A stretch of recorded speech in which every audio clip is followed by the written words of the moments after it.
Here on the homestead, it's that time of year again. Time to pick our apples and peaches. We have about 20 peach trees and around 100 living apple trees and a whole variety of different apples. The voles, they got about 20 of our trees last winter. These are Northwest Greenings, and they're kind of a cooking apple. These are the trees that the voles got a hold of. Surprisingly, they stayed somewhat green through the whole summer. There's really no bark left on the bottom of them. And you can see the apples didn't do real well. These here are Royal Courts. And these are Gala apples. And what we found, we usually make cider with these apples, most of them. And the best cider we've made is a variety of apples. If you can find heritage apples, the old Homestead apples, those usually make really good cider if you mix them with some sweeter apples. So we've got kind of a variety of, I think, 10 different kinds of apples out there. And we bought these trees, I think, as 5/8 stock. So they only had 5/8 diameter trunks to them. And the first year they didn't do real well. We really didn't have a clue what we were doing. And we really probably still don't. As you can see, they need trimmed really bad. But these apples here are, mainly for cider. So we're not looking for perfection. We do separate the apples out and try and get rid of all the ones that have a lot of bad spots in them. And we don't pick any up off the ground and make cider. Haven't had very good luck with that. Even though professional orchards, they seem to use that method.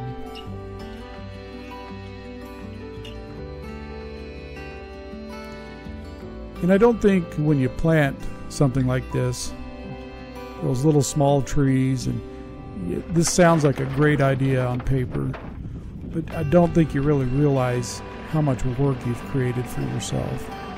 This thing eats up a lot of time, but at the same time I really enjoy it. I love learning about how to do this kind of thing, and it's always a learning process. And anytime I post a video about the orchard or anything, I always get some good comments and good suggestions on how to improve things.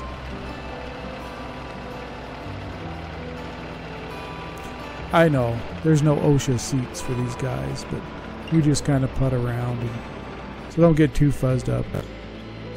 I know the safety Sallies out there will get kind of fuzzed up.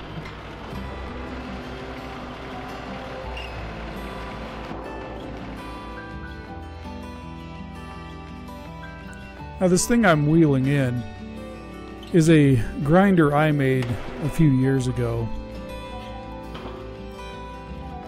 Or scratter, I think is the other name for them. But this thing, I think that wood center is, I can't remember if it's 9 or 10 inch diameter. Solid hickory. Well, it's not solid, it's laminated hickory. And glued it all together, and then cut it down with a bandsaw into kind of a hexagon shape, and then put it on the lathe.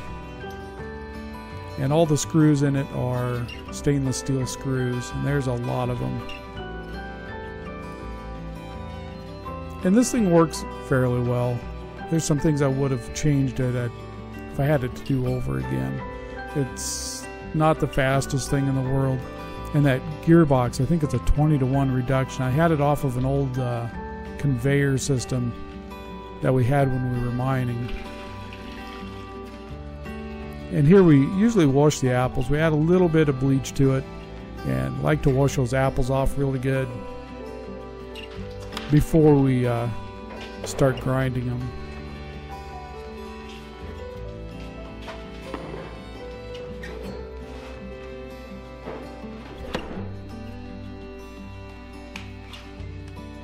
And this setup actually works, the whole setup works pretty well. It's a lot better than, trying to do a few at a time in a food processor or something. But a commercial grinder does so much better than one of these. And I've tried changing the amount of space it's got in there and the angle that the feed goes in and all kinds of stuff, and I never can get it perfected, but it does work. And this press is just a Harbor Freight 20-ton press that I've really not modified the press itself. I've just made some items like that grate to go in there to put the stainless steel catch on. And essentially the only thing I've changed on this is I put a air over hydraulic jack on it to speed things up. The first year I used it with just the manual jack, and it was really slow. So I soon after bought the air over hydraulic and sped things up considerably.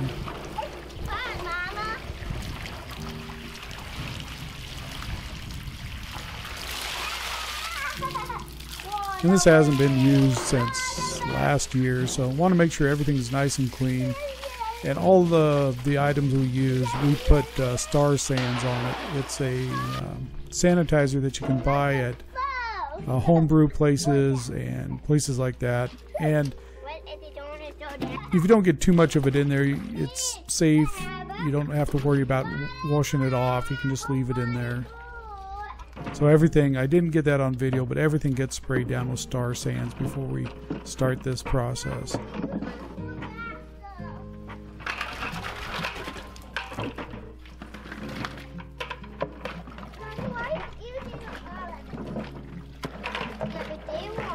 And like many things on the homestead, we try and make it a family fun event. Try and get everybody involved. You know, our older two, you know, they're out of the house now. But these guys, you know, they help the best they can. They have a good time. We try and make everything like this, you know, fun for them. Even though it's back-breaking hard work, we like to have the kids around and have them help them. Now this thing is so low geared that you would never want to get a hand or anything down in this thing. I don't think it would stop for an instant. So we'll keep a pretty close eye on these guys and warn them with their life to keep their hands out of there.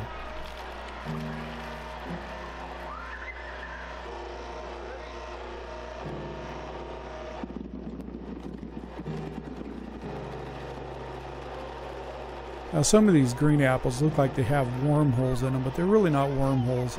They're just little defects in the apples. I've cut them open looking for worms. There's no worms in them.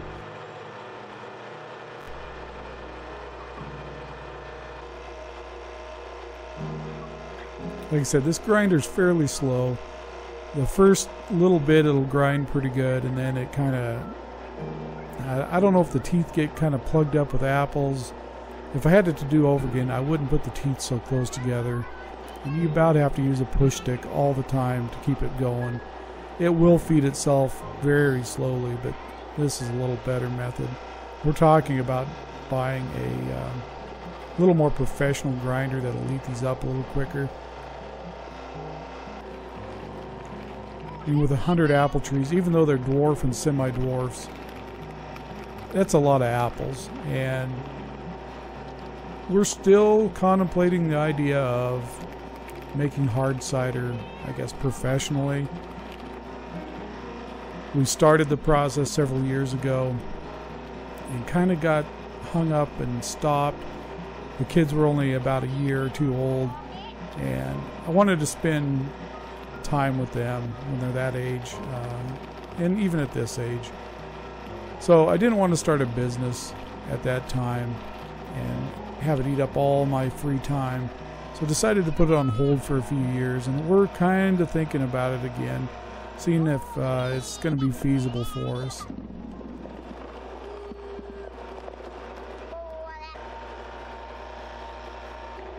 You saw some pretty pretty looking apples right there and a few leaves. Don't worry, we did pull those out before they went on down in there.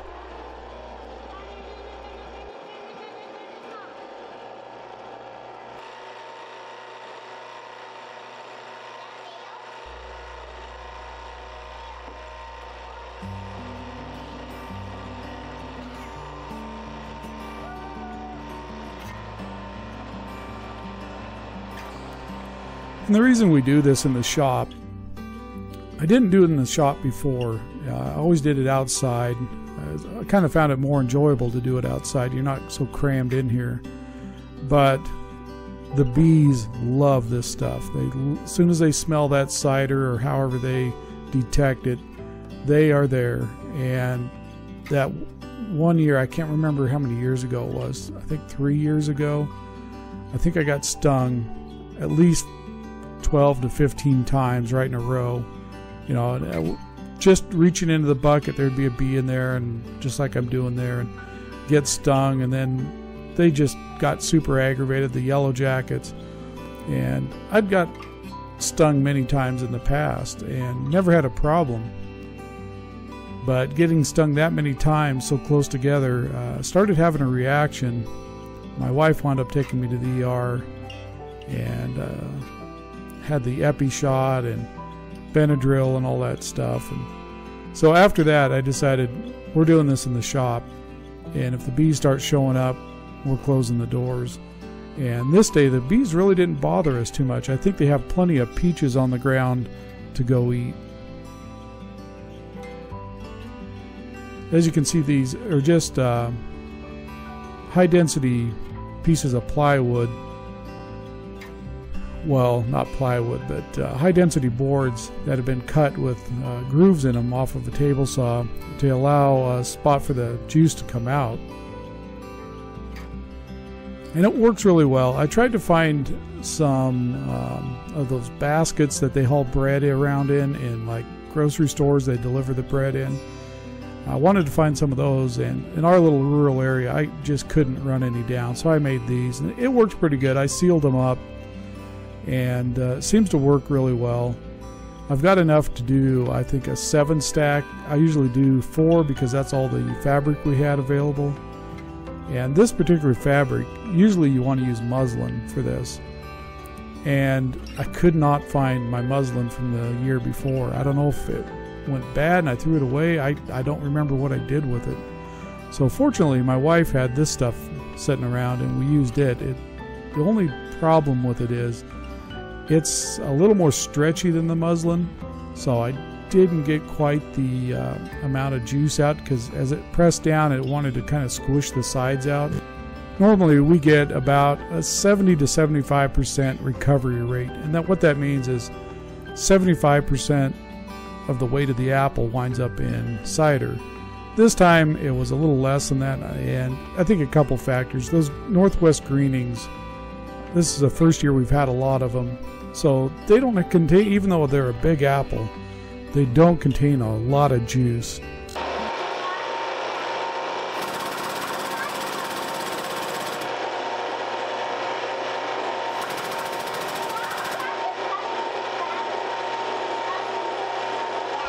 Off of each pressing, we were getting about 5 to 6 gallons. Normally I get around 7 or just a little over.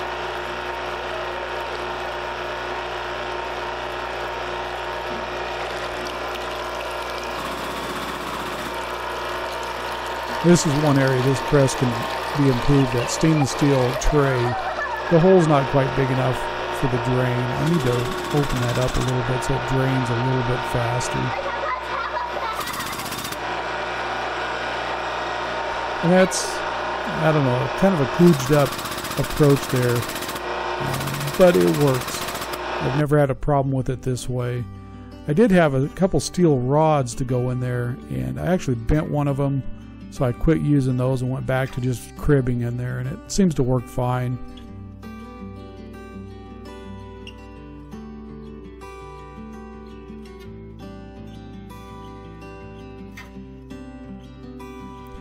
As you can see, once you get to putting some pressure on this, the juice or the cider just really flows out of this stuff. It's amazing how much you can squeeze out of these apples.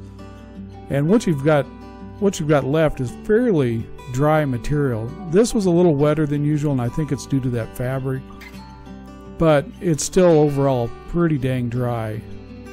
And we feed it to the horses. They love this stuff. And if we've got some cattle in the field, we'll throw some to them too. The other thing that loves this stuff is bees. Bees will just swarm to this stuff. So if you do this, be careful with this stuff, because the bees will drive you nuts.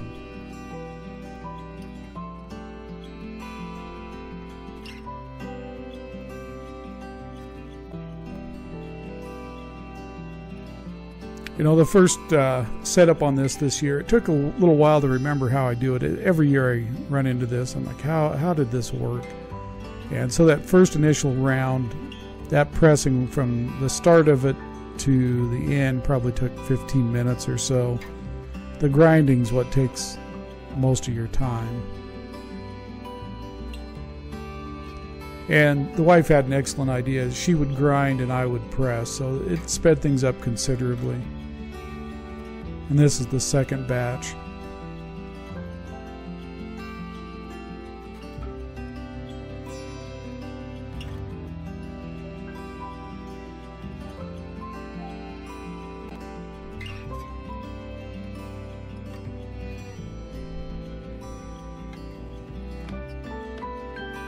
And of course, what I dread every time I do this is the cleanup afterwards. Every time you stop for the day, you got to really clean this stuff up.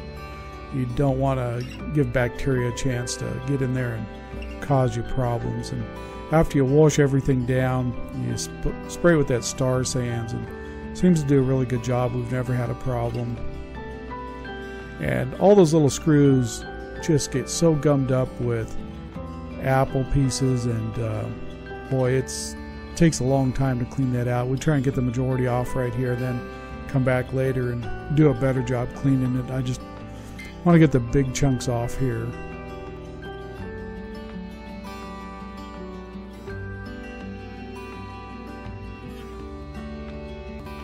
And we still have in that crate, there was probably still another 200 pounds of apple, well, maybe 100 pounds of apples. We were just tired and decided to stop for the day. If we pick the rest of the apples this week, we're probably going to wind up with easily 50 plus gallons of cider. We've been giving cider to everybody. Took some to church today and handed it out during Sunday school, and they used it at a potluck after. So, and this cider turned out the best cider we've ever made. We had more of the green apples, more of the cooking style apples. In the years past, the ciders turned out almost a little too sweet.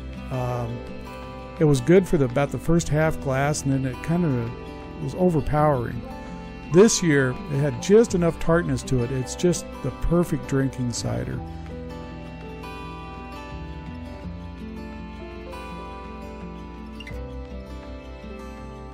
And of course, some of this is going to wind up as hard ciders. Probably next weekend I'll start that process. And I may make some meads also. I want to try some experiments with some peaches and apples and see how that turns out. That's one I haven't tried yet.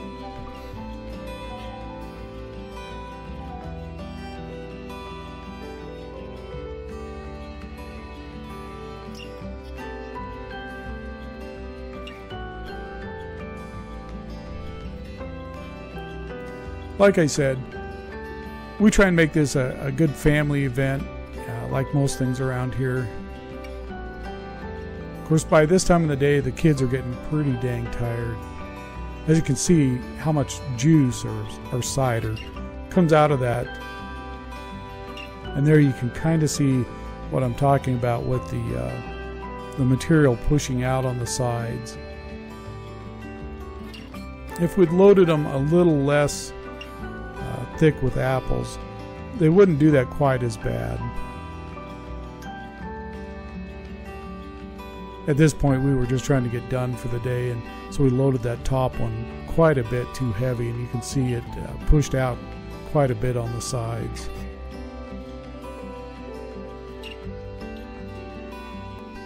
I know this is quite a bit different format than most of my videos, but sometimes the camera's set up and trying to talk to the camera at the same time just eats so much time I don't get any filming done. So I thought this would be a great way to do it. I must say, This orchard experience, planting it from scratch and watching what it's become and the fruits we're getting off of it, has been one of the most satisfying things we've ever done. So let us know what you think of this video format. Do you like it or not? Well, at any rate, thank you for watching the video and taking the time out of your day to do so, and we'll catch you guys on the next one.